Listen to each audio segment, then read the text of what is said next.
Charlie Munger Berkshire Hathaway के vice chairman 28 नवंबर को, अभी कुछ दिनों पहले 99 साल की उम्र में उनका देहांत हो गया। एक युग का अंत हुआ, इसीलिए आज बात करनी थी, बात करनी जरूरी थी। विवेक बिंद्रा बोल रहा हूं, फाउंडर एंड सीईओ बड़ा बिजनेस.com। एक ऐसे जीनियस की बात करूंगा जो अपने इन्वेस्टमेंट स्किल के दम पे अरबों डॉलर की वेल्थ क्रिएट करी। ऐसा आदमी जिसने इतिहास रच दिया, जो वॉरेन बफे का राइट हैंड मैन था। 800 अरब डॉलर की कंपनी लगभग जिसने खड़ी कर दी। इंस्ट्रूमेंटल रोल था बर्कशायर हैथवे को इन्वेस्टमेंट पावर हाउस बनाने में। भाई लोगों, ऐसे लोगों के बारे में सुनना चाहिए, तभी दिमाग के ढक्कन खुलते हैं। 20वीं सदी का मोस्ट रिनाउंड इन्वेस्टर, अभी 100 साल का जन्मदिन होने ही वाला था उनका। बस अगले महीने उनका 100वां जन्मदिन। Courageous Charlie, magician Munger, power house of investment, most rational investor, इतने पसंद थे मुझको, लर्निंग मशीन थे। और राइट हैंड वॉरेन बफे के। भाई साहब, किंग तो नहीं पर किंग मेकर, बहुत बड़े थे ये। बिजनेस के बेसिक्स नहीं जानते थे, वकील थे, पर फिर भी बिजनेस की कई बिजनेसेस की इंस्पिरेशन बने। सबसे पहले शुरू करूंगा चार्ली। इनकी जिंदगी में इतनी कठिनाइयां आई, इतनी कठिनाइयां आई कि आपके लिए इंस्पिरेशन बन जाएगा। भाई साहब, आज दिल दिमाग से फटने वाला है आपका। इतने इंटरेस्टिंग इंटेलिजेंट लोग आपको मिलेंगे नहीं, और मैं अपनी जिंदगी में ऐसा इंटरेस्टिंग इंटेलिजेंट आदमी नहीं देखा है। बिजनेस का माइंड इनका बचपन से था, हालांकि बिजनेसमैन नहीं थे, लॉयर थे। 1 जनवरी 1924 में, 99 साल पहले इनका जन्म हुआ था, लगभग 100 साल बोल सकते हैं। वेल रिस्पेक्टेड एजुकेटेड फैमिली से, पिता खुद इनके वकील, ग्रैंडफादर इनके कोर्ट में जज हुआ करते थे। एविड रीडर, एक दिन में एक किताब पढ़ लिया करते थे। पहले महीने में पूरे स्कूल का 1 साल का सिलेबस पढ़ लेते थे। अद्भुत। भाई साहब, वैल्यू ऑफ एक्सचेंज 6 साल की उम्र में सीख गए थे। 7 साल की उम्र में कमाना शुरू कर दिया, 10-10 घंटे की एक्स्ट्रा नौकरी करके $2 पर घंटे की लोकल ग्रोसरी स्टोर में। चार्ली मंगर, कहां मिलेगा ऐसा बंदा? 10 साल की उम्र में इन्होंने $1 में लव लेटर लिखने शुरू कर दिए बड़े लड़कों के। पोइट्री के लिए पैसे लेने लग गए, होमवर्क के पैसे लेने लग गए। लीव एप्लीकेशन, छुट्टी मारनी स्कूल की, मैं लिख देता हूं, ऐसी चिट्ठी मिल जाएगी छुट्टी, मैं कमा लूंगा, ओए होए होए, मेरी भर जाएगी मुट्ठी। भाई साहब, 12 साल की उम्र तक तो ये $2 से $5 बच्चों का होमवर्क करने के लिए लेते थे। अपना होमवर्क फट से खत्म, फिर उसके बाद पैसे कमाई। 9वीं 10वीं ग्रेड के बच्चों का असाइनमेंट पहले ही कर लेते थे। इनकी लाइफ जर्नी में बहुत टर्मोइल से, इसीलिए आज इनकी बात कर रहा हूं। ये चैनल लर्निंग मशीन है। इस चैनल पे आए हो तो सीख के जाओगे, आदत डल जाएगी इस चैनल पे आने की। हर माँ बाप आज अपने बच्चे को बोलते हैं, भाई विवेक बिंद्रा की वीडियो देख, कहां लगा है? वीडियो गेम में। हाँ, ये अपने ड्रीम यूनिवर्सिटी में एडमिशन लिया था चार्ली मंगर ने, मिशिगन, वहां पे ग्रेजुएशन के लिए। लेकिन उस समय पर्ल हार्बर का जो यूएस ने वॉर डिक्लेयर किया था, इनको ड्रॉप आउट करना पड़ गया। दिल इनका इतना जुड़ा हुआ था और उस समय वहां से ड्रॉप आउट करना पड़ा।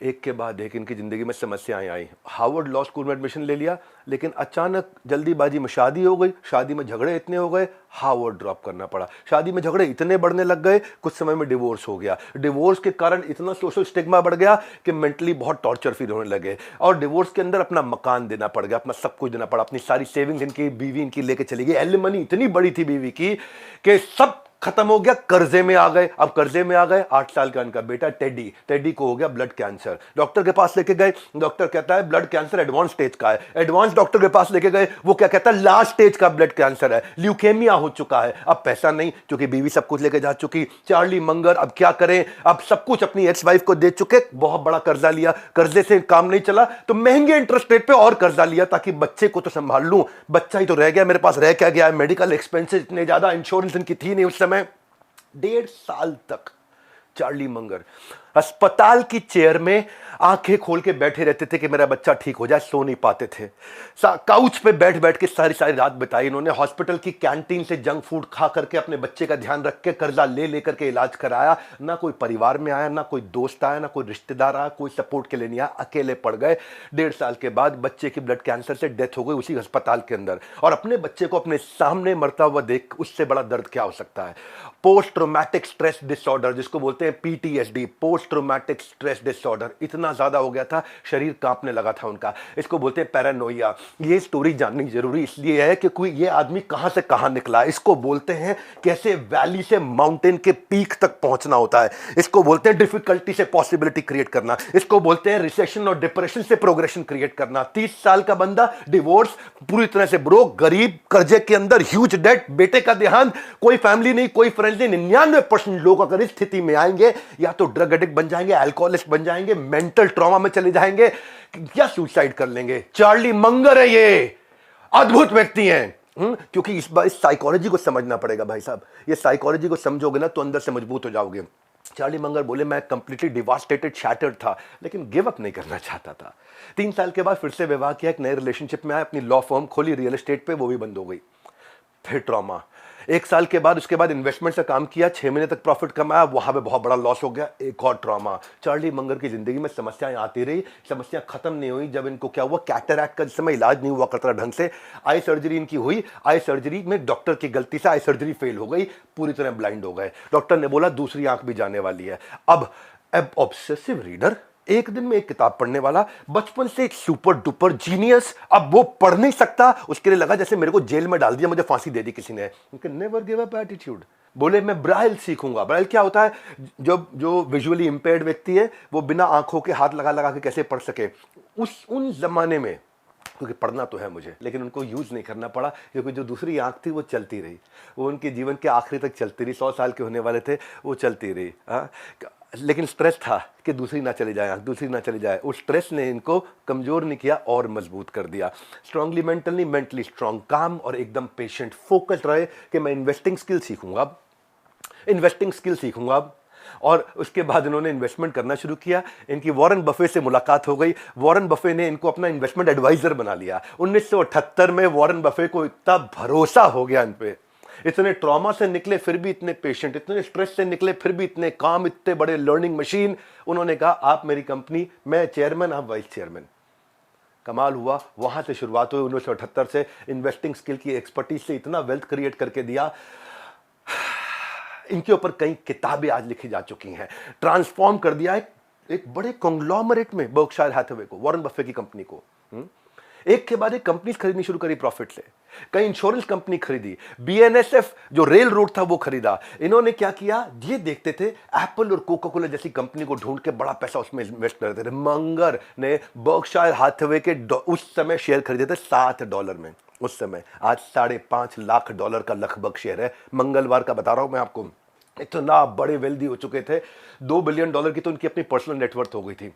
खैर बाद में इनकी पर्सनल नेटवर्थ इसलिए कम होती रही क्योंकि ये दान देने में, दान चंदे में बहुत विश्वास रखते थे। दुखी परेशान लोगों की मदद करने में विश्वास करते थे, तो अपने $2 बिलियन भी लगभग बांटते चले गए लोगों में। इसीलिए आज जो इन्होंने कॉन्ग्लोमरेट खड़ा किया, इनकी ही अपनी बर्कशायर हैथवे ने और वॉरेन बफे ने इनके सिस्टम को बोला मंगर ऑपरेटिंग सिस्टम। इनके कुछ टिप्स थे, तो आए हो, करेज भी सीखोगे, साथ में कुछ स्किल सेट भी दूंगा, स्किल और विल दोनों। पहला इनका टिप क्या होता था, जो बड़ा पैसा है वो खरीदने बेचने में नहीं है, वो वेट करने में है। क्या कहते हैं शेयर मार्केट में, बड़ा पैसा खरीदने बेचने में नहीं है, इंतजार करने में। सही आइटम खरीदो, इंतजार करो, तब बड़ा पैसा बनेगा। आज खरीदा शाम को बेचोगे, बड़ा पैसा नहीं है, चवन्नी का धंधा है। दूसरा टिप देते थे, जो ग्रेट बिजनेस है उसको सही दाम पे खरीद लो, बजाय के सही बिजनेस को अच्छे दाम पे खरीदना। तो ये कहते थे कि रूल बड़ा अच्छा है, हमेशा कम पैसे में अच्छी चीज खरीदो। साधारण भाषा में कम पैसे में अच्छी चीज कैसे खरीदूं, वैल्यू इन्वेस्टिंग। यही तो गेम चेंज किया था। तीसरा टिप कहते थे, एक आदमी में ना कैरेक्टर चाहिए कि उसके पास बहुत पैसा है फिर भी चुप बैठा है। क्या कहते थे, बहुत पैसा है फिर भी चुप बैठा है, कैरेक्टर चाहिए। जेब में ना थोड़ा पैसा आता है, हम कईयों को देखते हैं जमीनें बेच दी, अपनी स्कॉर्पियो लेके आएंगे, हैं, थोड़ा सा पैसा आता है, हिल जाते हैं, उछलने लगते हैं। ये कहते हैं एक आदमी में कैरेक्टर चाहिए, जेब में पैसा है फिर भी चुपचाप बैठा है, जब सही अपॉर्चुनिटी आएगी तब लगाऊंगा, हर चीज में नहीं लगाऊंगा। चौथा टिप कहते हैं, ऐसे बिजनेस में इन्वेस्ट करो जिसको कोई मूर्ख भी चला ले। सुन भाई, कमाल की बातें बोलते हैं। कहते हैं invest in a business which any fool can run. क्यों ऐसा बोलते थे, कहते थे क्योंकि किसी ना किसी दिन कोई ना कोई मूर्ख उस बिजनेस को चलाएगा। एक ऐसा टाइम तो आएगा जब कोई गधे को बिठा दिया जाएगा चेयर पे, और तब भी बिजनेस चल जाना चाहिए। क्योंकि अगर थोड़ी सी मिसमैनेजमेंट हुई और बिजनेस हिल गया तो फिर वो बिजनेस ही नहीं है। ऐसे बिजनेस में पैसा नहीं लगाना भाई साहब। बर्कशायर हैथवे, मजाक है क्या? कई सैकड़ों साल में ऐसी कंपनी नहीं बनी जो उन्होंने बना दी है। इनका टिप नंबर 5, आपको चाहिए पेशेंस और डिसिप्लिन अपने लॉसेस को सहने के लिए। पागल मत हो जाना कोई लॉस हो जाए तो। पेशेंस और डिसिप्लिन लॉसेस को सहने के लिए चाहिए। Manage the adversity without going crazy. जबरदस्त है। छठा टिप दे देता हूं आपको, क्योंकि आज तेज चल रहा हूं बहुत। ये कहते थे कोई भी इन्वेस्टमेंट में मेरे 3 बास्केट होते हैं, हाँ, ना, समझ नहीं आया। बड़ी सिंपल सी बात है जी, हाँ, ना, समझ नहीं आया। जो समझ नहीं आया उसमें नहीं लगाना, ना मैं बिल्कुल नहीं लगाना। इसलिए जिसमें क्लियर हाँ है बस उसी में लगाऊंगा। Clarity is power. बड़े गहरे लेसन है इस एक वीडियो के अंदर। इतना कुछ सीख जाओगे, गेम चेंज कर जाओगे। अपने बिजनेस में भी ये लगा देना। टिप्स नंबर 7 कहते थे कि अपनी इनकम के अंदर जियो ताकि सेव करके इन्वेस्ट कर सको, उसके लिए सीखो। ये कहते थे, मैंने अपनी जिंदगी में खुद अपनाया है, ये हमेशा इन्होंने अपनाया। एक बार सीएनबीसी के रिपोर्टर ने इनसे पूछ लिया कि आपका क्या सीक्रेट है जी इतना सफल होने का, तो ये बिना रोके मुस्कुराए, आंख बंद करी और सीधा बोले 3 बातें। बोले क्या? पहला, मेरी पहली वाइफ जो मेरा सब कुछ ले गई। दूसरा, मेरा सीक्रेट मेरे बेटे का देहांत हो गया मेरे सामने। तीसरा, मेरा सीक्रेट मेरी आंख चली गई, मैं अंधा होने वाला था। सब हैरान हो गए। बोले ये क्या बात हुई? बोले हाँ, क्योंकि जो मेरी मैरिज थी ना मेरी एक्स वाइफ से, तो मुझे लगा था अब मेरे साथ में मेरी पत्नी है, मेरे रिश्तेदार हैं, मेरे दोस्त हैं, अब ये मैं इनका साथ दूंगा, जब कठिन समय आएगा ये मेरा साथ देंगे। हाँ, लेकिन जब इनके पास तकलीफ आई तो इनको समझ आया कि इनके पास कोई नहीं आया। बोले जब इनको, क्योंकि देखो तकलीफ के समय में कोई किसी के साथ नहीं होता है। आपको अपना युद्ध खुद ही लड़ना, आपको अपनी लड़ाई खुद ही लड़नी, अपने मरे स्वर्ग जाता है आदमी, किसी और के मरे खुद स्वर्ग नहीं जा सकता, खुद मरना पड़ेगा एक बार स्वर्ग जाना है तो। कहते हैं मेरे डिवोर्स ने मुझे सिखाया कि जो ग्रीड है ना वो कई बार रिलेशनशिप से बहुत ऊपर चली जाती है। पैसे के चक्कर में भाई भाई का दुश्मन हो जाता है। और कहते हैं मेरे जो बेटे की जो लंबी इलनेस थी जिससे मेरा बहुत मेडिकल एक्सपेंस लगा, बहुत कर्जे में डूब गया, उस समय मुझे सिखाया कि आपके दुख में आपका साथ देने के लिए कोई नहीं आएगा। आपकी वाइफ, फैमिली, फ्रेंड्स, रिलेटिव सबके सब गायब हो जाएंगे जैसे ही आपका फाइनेंशियल स्टेटस बदला। जिस दिन आप डूबे, जिस दिन आप पे पैसा कम हुआ, आपके एम्प्लॉय भी कहेंगे भाई दूसरी जगह नौकरी ढूंढो, लग रहा कंपनी डूब गई है कि नहीं। जब आपका समय खराब होता तो कोई साथ नहीं देता। चार्ली मंगर ऐसी स्थिति से निकल के आए। बोले मेरी फील्ड सर्जरी ने मुझे सिखाया कि सेल्फ रिलायंट होना है, आत्मनिर्भर बनना है।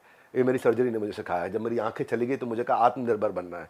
लोग सोचते हैं कि मैं दुर्भाग्यशाली हूं, पर वास्तव में चार्ली मंगर कहते थे मैं बहुत सौभाग्यशाली हूं, क्योंकि मैं डिस्टिंग्विश कर पाया, बड़ी क्लियरली डिस्टिंग्विश कर पाया कि कौन मेरे साथ है और कौन मेरा पैसा खत्म होते कर्जे में आते ही।